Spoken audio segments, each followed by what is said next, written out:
ತ್ರಿವರ್ಣ ನ್ಯೂಸ್ಗೆ ಸ್ವಾಗತ. ನಾನು BM ಹನೀಫ್. ಇದು ಹನಿ ಟ್ರ್ಯಾಕ್. ಸ್ನೇಹಿತರೆ, ಧರ್ಮಸ್ಥಳದಲ್ಲಿ ನಡೆದಿದೆ ಎನ್ನಲಾದ ನೂರಾರು ಅಸಹಜ ಸಾವುಗಳ ವಿಷಯ ಕಳೆದ 48 ದಿನಗಳಿಂದ ಪಬ್ಲಿಕ್ ಡೊಮೈನ್ನಲ್ಲಿ ಬಹುದೊಡ್ಡ ಚರ್ಚೆಯ ವಿಷಯವಾಗಿದೆ. ಅಪರಿಚಿತ ಮುಸುಕುದಾರಿಯೊಬ್ಬ ಸೂಚಿಸಿದ ಸ್ಥಳದಲ್ಲಿ SIT ಅಂದರೆ ಸ್ಪೆಷಲ್ ಇನ್ವೆಸ್ಟಿಗೇಷನ್ ಟೀಮ್ ಅಧಿಕಾರಿಗಳು ನೆಲ ಅಗೀತಾ ಇದ್ದಾರೆ. ಒಂದು ಕಡೆ ಮಾತ್ರ ಮೂಳೆಗಳು ಸಿಕ್ಕಿರುವ ವರದಿಗಳು ಬಂದಿವೆ. ಕಾನೂನುಬದ್ಧವಾಗಿ SITಯ ತನಿಖೆ ನಡೀತಾ ಇದೆ.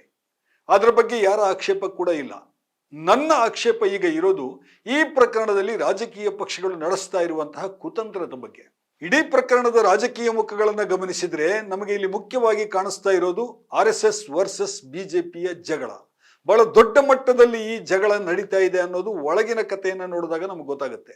ಧರ್ಮಸ್ಥಳದ ಧರ್ಮಾಧಿಕಾರಿಗಳ ವಿರುದ್ಧ ಇವತ್ತು ಯಾರೆಲ್ಲ ಕೂಗಾಡ್ತಾ ಇದ್ದಾರೆ ದೊಡ್ಡ ಗಂಟಲಿನಲ್ಲಿ, ಅವರೆಲ್ಲರೂ RSSನ ಮುಖಂಡರು ಅನ್ನೋದನ್ನು ನಾವು ಗಮನಿಸಬೇಕು. ಅದೇ ರೀತಿ ಇವತ್ತು ಧರ್ಮಸ್ಥಳದ ಪರವಾಗಿ ದೊಡ್ಡ ಗಂಟಲಿನಲ್ಲಿ ಕೂಗಾಡ್ತಾ ಇರೋರು ಎಲ್ಲರೂ BJPಯ ಮುಖಂಡರು. ಅಂದ್ರೆ ಇದು ಮುಖ್ಯವಾಗಿ RSS ವರ್ಸಸ್ BJP ರಾಜಕೀಯ ಗುದ್ದಾಟದ ಕಣ ಆಗಿದೆ ಅನ್ನೋದನ್ನ ನಾವು ಸ್ಪಷ್ಟಪಡಿಸಿಕೊಳ್ಬೇಕು. ಈ ಹೋರಾಟದ ಮುಂಚೂಣಿಯಲ್ಲಿ ಇರೋರ ಚಟುವಟಿಕೆಗಳನ್ನ ಗಮನಿಸಿದ್ರೆ ಇದು ಇನ್ನಷ್ಟು ಸ್ಪಷ್ಟ ಆಗುತ್ತೆ. ಇಲ್ಲೊಂದು ವಿಡಿಯೋ ಇದೆ ನೋಡಿ. ಇದು ಗಿರೀಶ್ ಮಟ್ಟಣ್ಣನವರ ವಿಡಿಯೋ. ಅವರ ಭಾಷಣವನ್ನು ಸ್ವಲ್ಪ ಕೇಳಿಸ್ಕೊಳ್ಳಿ. ಧರ್ಮಸ್ಥಳದಲ್ಲೇ ಬಂದು ತೋರಿಸ್ತೀವಿ. ಇಡೀ ರಾಜ್ಯದ ಜನ ಧರ್ಮಸ್ಥಳಕ್ಕೆ ಬರಬೇಕು. ಒಂದು ಗೊತ್ತಿರಲಿ, 1 ವರ್ಷ 2 ವರ್ಷ ಅಲ್ಲ, ಇನ್ನು 1 ತಿಂಗಳು ತಡೀರಿ ಸರ್. ನೀವು 1 ತಿಂಗಳು ತಡೀರಿ, 1 ಮಂತ್ ಕೇಳ್ತಾ ಇದ್ದೀನಿ ನಾನು ಎಲ್ರಿಗೂ. ಎಲ್ಲರೂ ಕೂಡ ನೀವು ತಯಾರಾಗಿರ್ಬೇಕು. ಇಡೀ ರಾಜ್ಯದ ಜನ ಯಾರು ಸೌಜನ್ಯ ಪ್ರಕರಣದ ನ್ಯಾಯದಲ್ಲಿ ಅಡ್ಡಿ ಬರ್ತಿರೋ ಅವ್ರವ್ರ ಮನೆಗಳಿಗೆ ನುಗ್ತೇವೆ ಮೇಲೆ ನಾವು. ಗಿರೀಶ್ ಮಟ್ಟಣ್ಣನವರೀಗ ಧರ್ಮಸ್ಥಳದ ವಿರುದ್ಧ ಹೋರಾಟದಲ್ಲಿ ಮುಂಚೂಣಿಯಲ್ಲಿರುವಂತಹ ನಾಯಕ. ಇವರೊಬ್ಬ ಮಾಜಿ ಸಬ್ ಇನ್ಸ್ಪೆಕ್ಟರ್. 20 ವರ್ಷಗಳ ಹಿಂದೆ ಕರ್ನಾಟಕದ ಶಾಸಕರ ಭವನದಲ್ಲಿ LHನಲ್ಲಿ ಬಾಂಬ್ ಇಟ್ಟು ಮೊದಲ ಬಾರಿಗೆ ಕರ್ನಾಟಕದಾದ್ಯಂತ ಸುದ್ದಿಯಾದವರು ಇವರು. ಈಗ ಸೌಜನ್ಯ ಕೊಲೆ ಪ್ರಕರಣದಲ್ಲಿ ನ್ಯಾಯ ಒದಗಿಸೋದಕ್ಕಾಗಿ ಹೋರಾಟದ ಮುಂಚೂಣಿಯಲ್ಲಿದ್ದಾರೆ. ಗಿರೀಶ್ ಮಟ್ಟಣ್ಣನವರ ರಾಜಕೀಯ ತಾಣ ಮೂಲತಃ BJP. ಅವರು BJPಯ ರಾಜ್ಯ ಕಾರ್ಯದರ್ಶಿಯಾಗಿ ಇಡೀ ರಾಜ್ಯದಾದ್ಯಂತ ಓಡಾಡಿಕೊಂಡಿದ್ದವರು. ಆದರೆ ಕೆಲವು ವರ್ಷಗಳಿಂದ ಅವರ ಬಿಚ್ಚು ಮಾತು ಮತ್ತು ನೇರ ನಡೆಯಿಂದಾಗಿ BJP ಅವರನ್ನು ದೂರ ಇಟ್ಟಿದೆ. ಈಗ ಅವರು BJPಯ ಯಾವುದೇ ಪದಾಧಿಕಾರಿಗಳಲ್ಲ ಅಂತ BJPಯ ನಾಯಕರು ಹೇಳ್ತಾ ಇದ್ದಾರೆ. ಆದರೆ RSS ನಾಯಕರಿಗೂ ಮಟ್ಟಣ್ಣನವರು ಬಹಳ ನಿಕಟವರ್ತಿ ಅನ್ನೋದು ಖಚಿತವಾಗಿರುವಂತಹ ಸುದ್ದಿ. ಧರ್ಮಸ್ಥಳದ ಧನಿಗಳ ವಿರುದ್ಧ ಇವತ್ತು ಖಡಾಖಡಿ ಹೋರಾಟ ನಡೆಸ್ತಿರುವಂತಹ ಇನ್ನೊಂದು ಹೆಸರು, ನೀವು ಯಾವ ನಾಯಕರನ್ನಾದ್ರೂ ಗಮನಿಸಿ ಅವರೆಲ್ಲರೂ ಕೂಡ RSS ಒಡನಾಟ ಇಟ್ಟುಕೊಂಡವರೇ.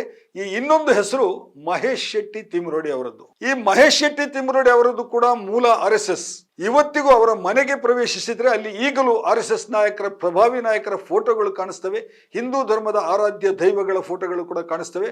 ಅವರೊಬ್ಬ ಪ್ರಭಾವಶಾಲಿ RSS ನಾಯಕ. ಬಹಳ ವರ್ಷಗಳಿಂದ ಧರ್ಮಸ್ಥಳದ ಭೂ ಆಕ್ರಮಣಗಳ ವಿರುದ್ಧ ಕಾನೂನು ಹೋರಾಟ ನಡೆಸಿಕೊಂಡು ಬರ್ತಾ ಇರೋರು ಗುರುವಾಯಣಕೆರೆಯ ಸೋಮನಾಥ ನಾಯಕ್ ಅವರು ಕೂಡ RSSನ ಮೂಲದವರು ಮತ್ತು ಈಗಲೂ RSSನ ಬಹಳ ದೊಡ್ಡ ಮುಂದಾಳು. ಧರ್ಮಸ್ಥಳ ವಿರುದ್ಧದ ಕಾನೂನು ಹೋರಾಟದಲ್ಲಿ ಸೋಮನಾಥ ನಾಯಕ್ ಜೈಲು ಸೇರಿದ್ದು ಕೂಡ ಉಂಟು. ಧರ್ಮಸ್ಥಳ ಕ್ಷೇತ್ರದ ವಿರುದ್ಧ ಹೋರಾಟದಲ್ಲಿ ಕರಾವಳಿಯ ಹಲವು ಪ್ರಭಾವಿ RSS ನಾಯಕರು ಪ್ರತ್ಯಕ್ಷವಾಗಿ ಮತ್ತು ಪರೋಕ್ಷವಾಗಿ ಭಾಗವಹಿಸಿದ್ದಾರೆ, ಈಗಲೂ ಭಾಗವಹಿಸ್ತಾ ಇದ್ದಾರೆ. ಇದು ಎಲ್ರಿಗೂ ಗೊತ್ತಿರುವಂತಹ ಬಹಿರಂಗ ಸತ್ಯ. ಆದರೆ ಕರ್ನಾಟಕದ BJPಯನ್ನು ನೋಡಿ, ಅದು ಅದಕ್ಕೆ ತದ್ವಿರುದ್ಧವಾಗಿ ವರ್ತಿಸ್ತಾ ಇದೆ. ಇವತ್ತು ಧರ್ಮಸ್ಥಳದ ಧನಿಗಳ ಪರವಾಗಿ ನಿಂತಿರೋದು BJP ನಾಯಕರು. BJPಯ ವರಿಷ್ಠ ನಾಯಕರಾದಂತಹ R ಅಶೋಕ್ ಇರಬಹುದು, CT ರವಿ ಇರಬಹುದು, ಮಾಜಿ ಮುಖ್ಯಮಂತ್ರಿ ಬಸವರಾಜ ಬೊಮ್ಮಾಯಿ ಇರಬಹುದು, ಅಥವಾ ಶಾಸಕ ಸುರೇಶ್ ಕುಮಾರ್ ಇರಬಹುದು. ಪ್ರತಿ ದಿನವೂ ಇವರು ಒಬ್ಬರಲ್ಲ ಒಬ್ಬರು ಧರ್ಮಸ್ಥಳದ ಪರವಾಗಿ ನಿರಂತರವಾಗಿ ಬ್ಯಾಟಿಂಗ್ ಮಾಡ್ತಾ ಇದ್ದಾರೆ. SIT ತನಿಖೆಗೆ ನಮ್ಮ ಸ್ವಾಗತ ಇದೆ, ಆದ್ರೆ ತನಿಖೆಗೆ ಮುನ್ನವೇ ಜಡ್ಜ್ಮೆಂಟ್ ಕೊಡೋದು ಬೇಡ. ಧರ್ಮಸ್ಥಳಕ್ಕೆ ಮತ್ತು ಧರ್ಮಾಧಿಕಾರಿಗಳಿಗೆ ಮಸಿ ಬಳಿಯುವಂತಹ ಷಡ್ಯಂತ್ರವನ್ನ ನಾವು ಸಹಿಸಲು ಸಾಧ್ಯವಿಲ್ಲ ಅಂತ ಹೇಳಿದವರು CT ರವಿ. ಆ ಮಾತನ್ನ ಅವರು ಮತ್ತೆ ರಿಪೀಟ್ ಆಗಿ ಹೇಳ್ತಾ ಇದ್ದಾರೆ. ಯಾರನ್ನೋ ಗುರಿಯಾಗಿಸಿ SIT ತನಿಖೆ ನಡೀಬಾರದು, ಅದನ್ನ ಕಾಲಮಿತಿನಲ್ಲಿ ಪಾರದರ್ಶಕವಾಗಿ ನಡೆಸಿ ಅಂತ ಒತ್ತಾಯ ಮಾಡ್ತಾ ಇರೋರು ಮಾಜಿ ಮುಖ್ಯಮಂತ್ರಿ ಬಸವರಾಜ ಬೊಮ್ಮಾಯಿ. ಇನ್ನು ಪ್ರತಿಪಕ್ಷದ ನಾಯಕ, ವಿಧಾನಸಭೆಯ ಪ್ರತಿಪಕ್ಷದ ನಾಯಕ R ಅಶೋಕ್ ಅವರದ್ದು ಬಹಳ ಡಿಫರೆಂಟ್ ಆದಂತಹ ಒಂದು ಪ್ರೆಸೆಂಟೇಷನ್. ಅವರು ಕೂಡ ಧರ್ಮಸ್ಥಳದ ಪರವಾಗಿ ಬ್ಯಾಟಿಂಗ್ ಮಾಡ್ತಾ ಇದ್ದಾರೆ, ಆದ್ರೆ ಅವರು ಬಹಳ ಜಾಗತಿಕ ಮಟ್ಟದಲ್ಲಿ ಬ್ಯಾಟಿಂಗ್ ಮಾಡ್ತಾ ಇದ್ದಾರೆ. ಇದನ್ನ ಹಿಂದೂ ಮುಸ್ಲಿಂ ಆಂಗಲ್ ನಲ್ಲಿ ಅವರು ನೋಡ್ತಾ ಇದ್ದಾರೆ. ಧರ್ಮಸ್ಥಳದ ವಿರುದ್ಧ ಮುಸ್ಲಿಮರು ಎಲ್ಲ ಸೇರ್ಕೊಂಡು ಪಿತೂರಿ ಮಾಡ್ತಾ ಇದ್ದಾರೆ. ಇದರಲ್ಲಿ ಕೇರಳದವರು ಬೇರೆ ಬಂದು ಸೇರ್ಕೊಂಡಿದ್ದಾರೆ. ಅಲ್ ಜಜೀರಾ, ಯಾವುದು ಕತಾರ್ನಲ್ಲಿರುವಂತಹ ಟಿವಿ ಚಾನೆಲ್ ಅಲ್ ಜಜೀರಾದವರು ಕೂಡ ಇದರಲ್ಲಿ ಈ ಕುತಂತ್ರದಲ್ಲಿ ಸೇರ್ಕೊಂಡಿದ್ದಾರೆ ಅಂತೆಲ್ಲ ಆರ್ ಅಶೋಕ್ ಅವರು ಮಾತನಾಡಿದ್ದಾರೆ. ಅವರ ಮಾತುಗಳಲ್ಲೇ ಇದನ್ನ ಕೇಳ್ಕೊಳ್ಳಿ, ವಿಡಿಯೋ ನೋಡಿ. ಯಾರೋ ಕಾಣದ ಕೈಗಳು ಜಟಿಲ ಮಾಡ್ತಾ ಇದ್ದಾರೆ ಅಷ್ಟೇ, ಜಟಿಲ ಮಾಡ್ತಾ ಇದ್ದಾರೆ. ಈಗ ಆಪಾದನೆ ಮಾಡ್ತಾ ಇರೋನು ಯಾರೋ ಒಬ್ಬ ಮುಸ್ಲಿಮು, ಇದಕ್ಕೆ ಫುಲ್ ಬ್ಯಾಕ್ ಗ್ರೌಂಡ್ ಕೇರಳ ಸರ್ಕಾರ, ಅವ್ರಿಗೇನ್ ಸಂಬಂಧ ಇದೆ? ಅಲ್ಜೀರಾ ಯಾವ್ದಾದ್ರು ದೇಶದ ಅಂಜೀರಾನ ಅಲ್ ಜಜೀರಾ ಆ ದೇಶದಲ್ಲೆಲ್ಲ ಹೋಗ್ತದೆ. ಆ ದೇಶಕ್ಕೂ ಧರ್ಮಸ್ಥಳಕ್ಕೆ ಏನ್ ಸಂಬಂಧ? ಕೇರಳದಲ್ಲಿ ಹೋಗ್ತೈತೆ ಅಂದ್ರೆ ಇದೊಂದು ಪಿತೂರಿಯ ಒಂದು ಭಾಗ ಅಂತ ಅನಿಸ್ತೈತೆ. ಇದಿಷ್ಟು RSS ಮತ್ತು ಬಿಜೆಪಿ ನಾಯಕರ ವಿಷಯ ಆಯಿತು. ಅಂದ್ರೆ ಇದೊಂದು RSS ವರ್ಸಸ್ ಬಿಜೆಪಿಯ ಯುದ್ಧ ನಡೀತಾ ಇದೆ.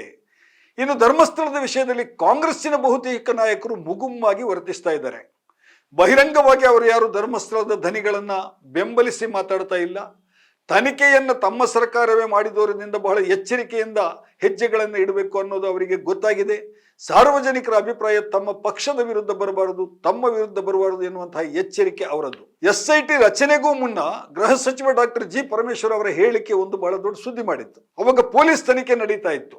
ಧರ್ಮಸ್ಥಳದ ಅಸಹಜ ಸಾವುಗಳ ಕುರಿತು ದೂರಿನ ಬಗ್ಗೆ ಪೊಲೀಸ್ ತನಿಖೆ ನಡೀತಾ ಇದೆ. ಇದರ ಮಧ್ಯೆಯೇ SIT ತನಿಖೆ ನಡೆಯಲಿ ಅಂತ ಹೇಳೋದು ಸರಿಯಲ್ಲ. ಹಾಗೇನಾದ್ರೂ ಮಾಡಿದ್ರೆ ಪೊಲೀಸ್ ತನಿಖೆಗೆ ಏನು ಬೆಲೆ ಕೊಟ್ಟಂತಾಗುತ್ತೆ ಅಂತ ಪರಮೇಶ್ವರ್ ಅವರು ಬಹಳ ಖಾರವಾಗಿ ಪತ್ರಕರ್ತರ ಜೊತೆ ಪ್ರಶ್ನಿಸಿದ್ರು. ಬಳಿಕ ದಿನೇಶ್ ಗುಂಡೂರಾವ್ ಒಂದು ಕಡೆ ಪ್ರತಿಕ್ರಿಯೆಯನ್ನು ಕೊಡ್ತಾರೆ. ಅವ್ರು ಹೇಳ್ತಾರೆ, ಈ ಪ್ರಕರಣದಲ್ಲಿ ಸರ್ಕಾರಕ್ಕೆ ಯಾರನ್ನೂ ರಕ್ಷಿಸುವಂತಹ ಉದ್ದೇಶ ಇಲ್ಲ, ರಕ್ಷಿಸುವ ಪ್ರಶ್ನೆ ಕೂಡ ಇಲ್ಲ, ಪೊಲೀಸ್ ತನಿಖೆ ನಡೀತಾ ಇದೆ, ನಡೀಲಿ ಅಂತ ಹೇಳಿದ್ರು. CM ಸಿದ್ದರಾಮಯ್ಯ ಧರ್ಮಸ್ಥಳ ಪ್ರಕರಣದ ಬಗ್ಗೆ SIT ತನಿಖೆಯನ್ನು ಘೋಷಿಸಿದ್ದು ಜುಲೈ 20ರಂದು. ಆ ಬಳಿಕ ಕರ್ನಾಟಕದ ವಿಧಾನಸಭೆಯ ಸ್ಪೀಕರ್ ಕಾಂಗ್ರೆಸ್ಸಿನ ಹಿರಿಯ ನಾಯಕ UT ಖಾದರ್ ಅವರು ಒಂದು ಹೇಳಿಕೆಯನ್ನು ಕೊಡ್ತಾರೆ. SIT ನೇಮಕ ಆಗಿದೆ, ಯಾರು ತಾಳ್ಮೆ ಕಳ್ಕೊಳ್ಬಾರದು, ತನಿಖೆಯ ಬಳಿಕ ಸತ್ಯಾಸತ್ಯತೆ ಹೊರಬರುತ್ತೆ. ಅದಕ್ಕೂ ಮುನ್ನ ಧರ್ಮಸ್ಥಳದ ಬಗ್ಗೆ ಯಾರು ಪೂರ್ವಾಗ್ರಹ ಪೀಡಿತವಾದಂತಹ ಹೇಳಿಕೆ ನೀಡುವುದು ಸರಿಯಲ್ಲ ಅಂತ UT ಖಾದರ್ ಅವರು ಹೇಳಿದರು. ಕರಾವಳಿಯ ಶಾಸಕರೇ ಆಗಿರುವಂತಹ ಖಾದರ್ ಅವರ ಹೇಳಿಕೆ ಆ ಭಾಗದಲ್ಲಿ ಬಹಳ ದೊಡ್ಡ ಸುದ್ದಿ ಮಾಡಿತ್ತು, ಪರ ವಿರೋಧ ಚರ್ಚೆಗೆ ಕೂಡ ಅವಕಾಶ ಕೊಟ್ಟಿತ್ತು. ಈಗ ಕಾಂಗ್ರೆಸ್ಸಿನ ಹಿರಿಯ ನಾಯಕ UT ಖಾದರ್ ಅವರ ರಾಜಕೀಯ ಗುರು ಜನಾರ್ದನ್ ಪೂಜಾರಿ ಅವರು ರಂಗಸ್ಥಳ ಪ್ರವೇಶ ಮಾಡಿದ್ದಾರೆ. ಅವರು ಬಹಳ ಗಟ್ಟಿ ದನಿನಲ್ಲಿ ಧರ್ಮಸ್ಥಳದ ಧರ್ಮಾಧಿಕಾರಿಗಳ ಪರ ಬ್ಯಾಟಿಂಗ್ ಶುರು ಮಾಡಿದ್ದಾರೆ. ಅವರು ಬಿಜೆಪಿಯ ಆರ್ ಅಶೋಕ್ ಅವರನ್ನು ಮೀರಿಸುವಂತೆ ಮಾತನಾಡಿದ್ದಾರೆ. ಅಶೋಕ್ ಅವರು ಏನು ಹಿಂದೂ ಮುಸ್ಲಿಂ ಅಂತ ಹೇಳ್ತಾ ಇದ್ರಲ್ಲ, ಈ ನೆರೇಷನ್ಗೆ ಪೂರಕವಾಗಿಯೇ ಕೂಡ ಜನಾರ್ದನ ಪೂಜಾರಿ ಅವರು ಮಾತನಾಡಿರುವುದು ವಿಶೇಷ. ಜನಾರ್ದನ ಪೂಜಾರಿ ಅವರ ಹೇಳಿಕೆಯನ್ನ ಒಮ್ಮೆ ಸರಿಯಾಗಿ ಕೇಳಿಸ್ಕೊಳ್ಳಿ. ಮುಖ್ಯಮಂತ್ರಿಯವರೇ, ಏನ್ ಮಾಡ್ತಿದ್ದೀರಿ? ಧರ್ಮಸ್ಥಳ ದೇಶದ ಹಾಳಾಗ್ತಾ ಇದೆ, ಯಾಕೆ ಬಾಯಿ ಬಿಡುವುದಿಲ್ಲ? ಇವತ್ತು ಇಷ್ಟ ಅಲ್ಲಿ ಹೆಣ ಸಿಕ್ಕಲಿಲ್ಲ, ಹುಡುಕಿದ್ರು ಹೆಣ ಸಿಕ್ಕುವುದಿಲ್ಲ. ಹೌದು, ಸಿಕ್ಕುವುದಿಲ್ಲ. ಅಷ್ಟು ಆಳದಲ್ಲಿ ಅದನ್ನು ಹೂತಿಟ್ಟಿದ್ದಾರೆ. ಆದ್ದರಿಂದ ಹೇಳ್ತಿದ್ದೇನೆ, ಹೆಗ್ಡೆಯವರೇ, ನಿಮ್ಮ ಒಟ್ಟಿಗೆ ಭಾರತ ಇದೆ, ಇಡೀ ಜಗತ್ತಿದೆ. ನಿಮ್ಮ ಒಟ್ಟಿಗೆ ನಿಮ್ಮ ಧರ್ಮವತ್ತಿಯವರಿದ್ದಾರೆ, ಹೆದರಬೇಡಿ, ನಾವಿದ್ದೇವೆ. ಕುದುರೋಳಿ ದೇವಸ್ಥಾನ ಇದೆ, ನಾವೆಲ್ಲರೂ ನಿಮ್ಮ ಒಟ್ಟಿಗೆ ಇದ್ದೇವೆ, ಹೆದರಬೇಡಿ. ಇದನ್ನು ಎದುರಿಸಿ ಭಾರತ ಸರ್ಕಾರಕ್ಕೆ ನೀವೇನು ಮಾಡ್ತಿದ್ದೀರಿ? ಪ್ರಧಾನಮಂತ್ರಿಯವರೇ, ಮೋದಿಯವರೇ, ಏನು ಮಾಡ್ತಿದ್ದೀರಿ? ಒಂದು ಧರ್ಮಸ್ಥಳ ಇದರ ಹೆಸರು ಹಾಳಾಗ್ತಾ ಇದೆ. ಇಲ್ಲ, ಹಾಳಾಗಲಿಕ್ಕೆ ಬಿಡುವುದಿಲ್ಲ. ಮೋದಿಯವರೇ, ನಿಮಗೆ ಧೈರ್ಯ ಇದ್ದರೆ, ನಿಮಗೆ ತಾಕತ್ತಿದ್ರೆ ಹೋಗಿ ಧರ್ಮಸ್ಥಳಕ್ಕೆ, ನಿಂತಲ್ಲಿ ಭಾಷಣ ಮಾಡಿ. ಮೋದಿಯವರೇ, ಕೇಳಿ, ಇಲ್ಲಿ ಮಸೀದಿಗಳಲ್ಲಿ ಶವಗಳನ್ನು ಹೂತಿರ್ಲಿಲ್ವೋ? ದೇವಸ್ಥಾನಗಳಲ್ಲಿ ಮಾತ್ರ ಅಂತ ಕೇಳಿ ಮೋದಿಯವರೇ. ಅಯ್ಯೋ, ಪೂಜಾರಿ ಅವರಿಗೆ ಇಳಿ ವಯಸ್ಸು, ಅವರಿಗೆ ಅರಳು ಮರಳಾಗಿದೆ ಅಂತ ಕೆಲವರು ಹೇಳ್ತಾರೆ. ಆದ್ರೆ 2 ದಿನಗಳ ಹಿಂದೆ ಬಂದಂತಹ ಈ ವಿಡಿಯೋ ಇದೆಯಲ್ಲ, ಪೂಜಾರಿ ಅವರು ಮಾಡಿದಂತಹ ಈ ಭಾಷಣ ಇದೆಯಲ್ಲ, ಇದನ್ನ ನೋಡಿದ್ರೆ ಅವರಿಗೆ ಅರಳು ಮರಳು ಅಂತ ಅನ್ನಿಸ್ತಾ ಇಲ್ಲ. ಹೌದು, ಪೂಜಾರಿ ಅವರಿಗೆ ಈಗ 88 ವರ್ಷ ವಯಸ್ಸು, ಈಗಲೂ ಗಟ್ಟಿಮುಟ್ಟಾಗಿದ್ದಾರೆ, ಸ್ಪಷ್ಟವಾಗಿ ಮಾತಾಡ್ತಾರೆ. ಮೈಕ್ ಮುಂದೆ ನಿಂತರೆ ಈಗಲೂ ಅವರದು ವೀರಾವೇಶದ ಭಾಷಣವೇ.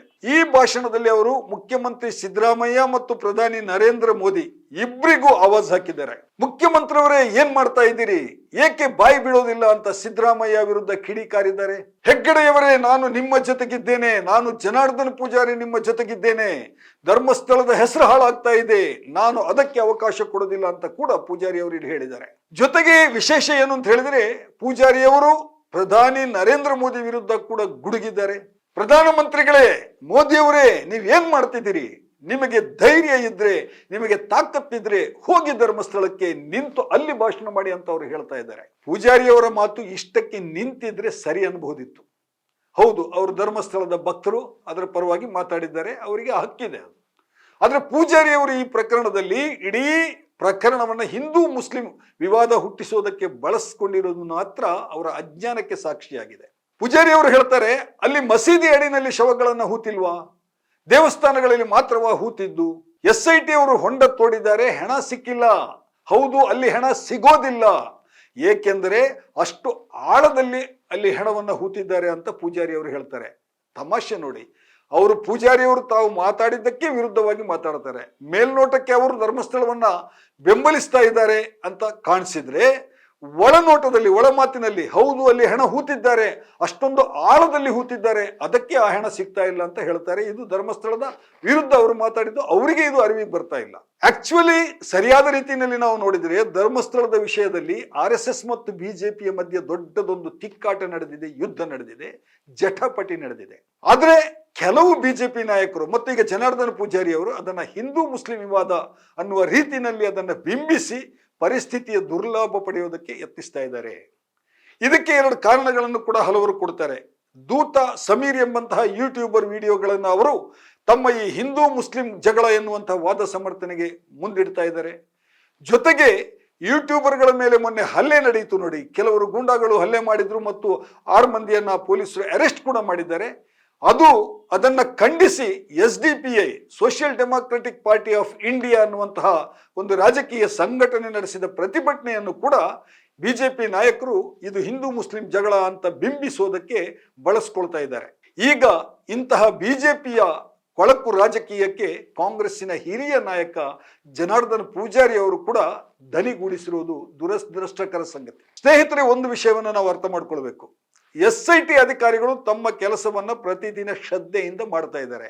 ಆ ಕಾಡಿನೊಳಗಡೆ ಹೋಗಿ ಆ ಮಳೆನಲ್ಲಿ ಎಲ್ಲೆಲ್ಲೋ ಸ್ಥಳವನ್ನು ಹುಡುಕಿ ಆ ಮುಸುಕುದಾರಿ ಹೇಳಿದ ಕಡೆ ಎಲ್ಲ ಅವರು ಅಗೆದು ನೋಡ್ತಾ ಇದ್ದಾರೆ.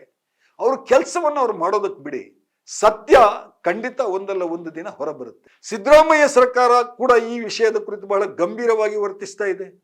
SITಗೆ, ಸ್ಪೆಷಲ್ ಇನ್ವೆಸ್ಟಿಗೇಷನ್ ಟೀಮ್ಗೆ ಪೊಲೀಸ್ ಸ್ಟೇಷನ್ನ ಸ್ಥಾನಮಾನವನ್ನು ಕೊಡಲಾಗಿದೆ. ಅದೇ ರೀತಿ ಕೋರ್ಟ್ಗೆ ನೇರವಾಗಿ ಅವರು ದೂರು ಸಲ್ಲಿಸುವಂತಹ ಅಧಿಕಾರವನ್ನು ಕೂಡ ಸರ್ಕಾರ ಇತ್ತೀಚೆಗೆ SITಗೆ ಕೊಟ್ಟಿದೆ. ಹೀಗೆ ತನಿಖೆ ಸರಿಯಾಗಿ ನಡೀತಾ ಇರುವಾಗ ರಾಜಕಾರಣಿಗಳು ಬೇಕಾಬಿಟ್ಟಿ ಮಾತನಾಡೋದು ಕ್ಷುಲ್ಲಕ ಸಂಗತಿ.